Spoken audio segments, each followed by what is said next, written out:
I am a family history fanatic. I am obsessed with decluttering and downsizing. Both fields of interest revealed the number one task family historians need to do, but aren't. It's not adding new names to your tree. It's not ensuring you have citations for every fact. And it's not organizing and downsizing your genealogy files. It's so simple that many families fail to do it and will kick themselves when it's too late. What is this simple, crucial task? Identifying and labeling photos.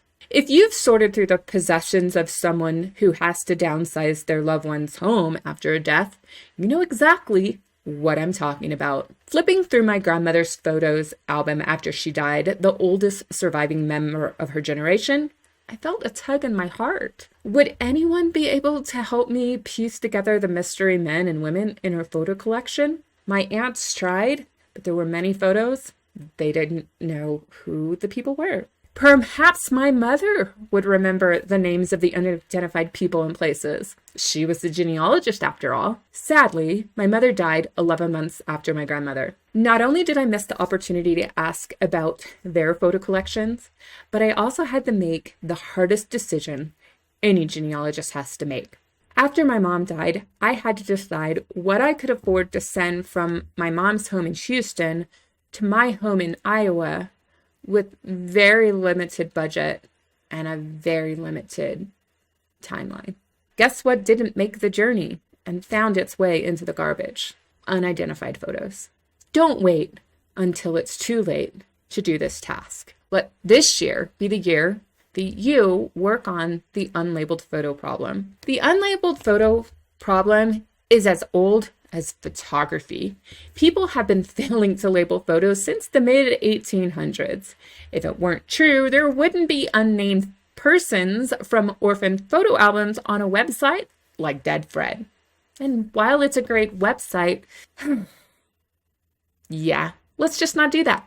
Before researching another genealogy brick wall or evaluating another research hint, ensure you have identified all the photos in your family archive.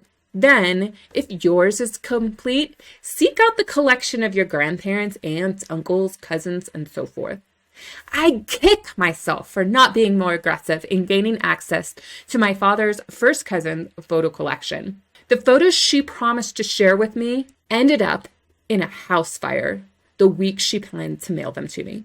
I let 5 months pass from the time she told me she had photos to share to the house fire, thinking, oh, we have plenty of time. Not so much. I wish I had a time machine to turn back time. Dig out every photo album you own. Dig into Aunt Ethel's attic. Go to Uncle Larry's barn. Visit the crazy grandma with 10 cats. But take plenty of allergy medicine if you need to. Flip through the albums and loose photos and tag the photos that are missing facts, such as who, what, when, where, why, and what's not shown. If you've heard me talk about Give Your Photos Stories, that's exactly what I'm talking about. Once you have marked your unlabeled photos, search your memory or query those of your relatives to discover the stories behind the photos. When you have the information, use an full quality pen to put some of the information on the back of your photos. However, not every photo has enough space on the back for all of this details. So instead, create a document or a digital photo album and put the photo and then all the details beside it. If your photos are all digital, you still need to do the same thing.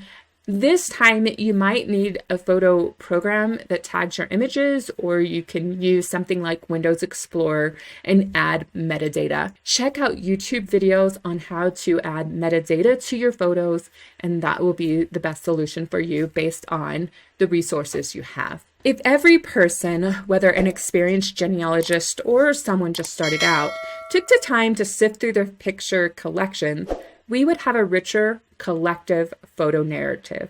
Don't let the photos you or your relative once owned become an orphan photo in an estate sale or an antique shop or in the garbage. We can't recover the meaning of a picture when the person knowing the answers can no longer communicate with us. Have a blessed year and let me know how successful you have been. Like this video and leave a comment. Your feedback is important to keep Family History Fanatics on YouTube. Thanks. Now back to learning the next valuable genealogy research tip.